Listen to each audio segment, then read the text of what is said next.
Alors,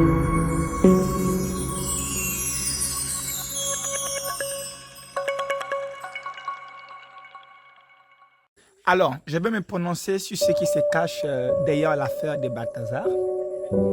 Avec un regard spirituel, qu'est-ce qui s'est vraiment passé et pour quel but? Et quelles sont les conséquences de ces événements qui se passent et les conséquences de ceux-là aussi qui regardent des vidéos? Dans un premier temps, il faut dire que l'institution du mariage a été détruite depuis que les gens se marient sans respecter même le cadre de la définition de la dot et de la virginité. Parce qu'il faut savoir que lorsque tu prends une femme qui est déjà déviagée et qui n'a pas passé certaines cérémonies, d'accord, de pouvoir faire les coupures de liens, et ces femmes sont toujours liées à leurs ex avec leur mari et elles restent ce qu'on appelle les concubines à toujours. Et la majorité de ces femmes mariées, qui ont eu à subir ces genres d'événements de sexologie abusive comme ça, des images qui sont totalement honteuses pour la genre féminine, on fait tout simplement preuve du fait que le mariage, la bague, et la mairie ne fait pas vraiment le mariage parce que le vrai mariage est d'abord spirituel. Lorsque le mariage est spirituel, des actes comme ça, les personnes se collent. Ils ne pourront même plus progresser. Mais c'est parce que le mariage africain était détruit au profit du mariage à la mairie. Et voici le résultat de ce mariage. Ça, c'est un premier cas. C'est que l'institution du mariage a été détruite. Parce qu'aujourd'hui, la majorité des femmes qui ont un mariage ont déjà été déviagées. Le deuxième cas, c'est le comportement de la femme dans la loyauté. Lorsque tu entends des phrases que tu me trompes, je te trompe. Aujourd'hui, on a compris une chose tout simplement, c'est que la force du foyer, du mariage dépend vraiment de la femme. D'accord, c'est elle qui contrôle en fonction de sa sainteté. Et lorsqu'un homme trompe sa femme, pour ceux qui le disent, il faut le comprendre qu'en vérité, la femme n'a que deux choix. D'accord, le premier choix est de supporter, de rester ainsi. Le deuxième choix est de divorcer. Voilà pourquoi la notion du divorce a été élaborée. Mais en aucun cas, une femme pourra se justifier en disant que parce que mon mari me trahit, parce que mon mari a la débauche, alors moi aussi tu me trompes, je te trompe.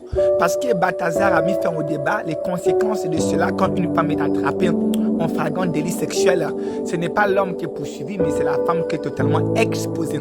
Donc là, on comprend que pour ce cadre-là, si une femme trompe son mari parce que son mari le trompe, c'est une prostituée. Parce qu'il faut comprendre que la prostitution, ce n'est pas seulement le commerce que certaines pornographies font. La prostitution, c'est un état de comportement.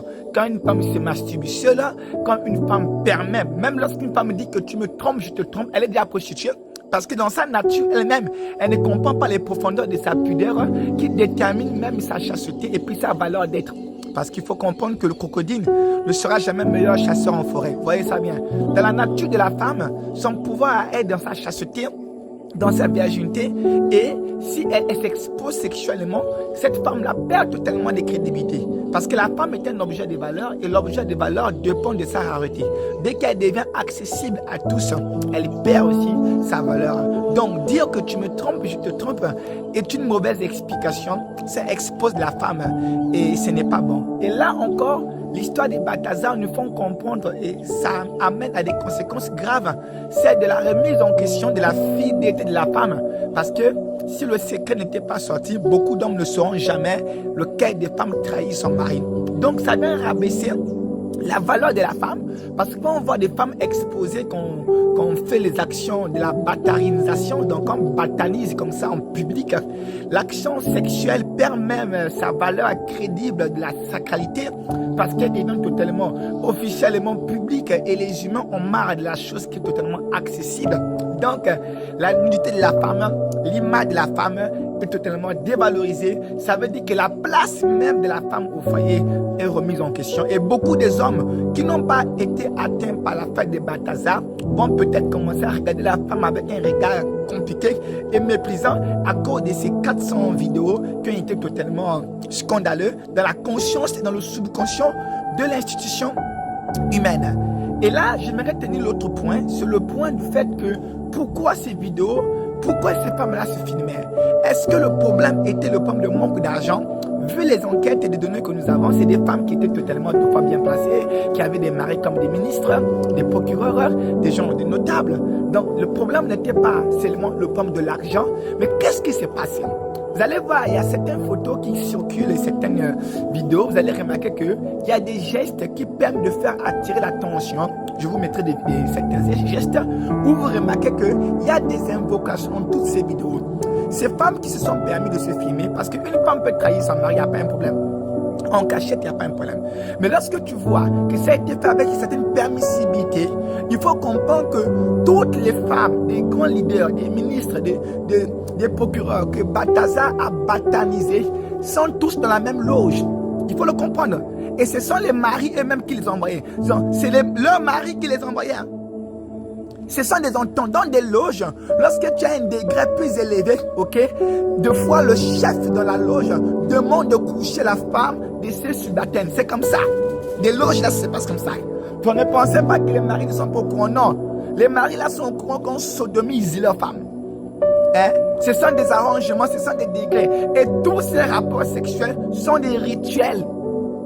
Des rituels qui permettent de canaliser des étoiles et pour ceux-là qui les regardent et pour ceux-là qui les observent. Donc, vous voulez savoir si ces hommes-là sont dans les loges? Oui. Le fait que ces femmes se sont filmées, ils ont fait des rapports sexuels dans un état de sécurité et ils ne craignaient rien. Ce sont des loges.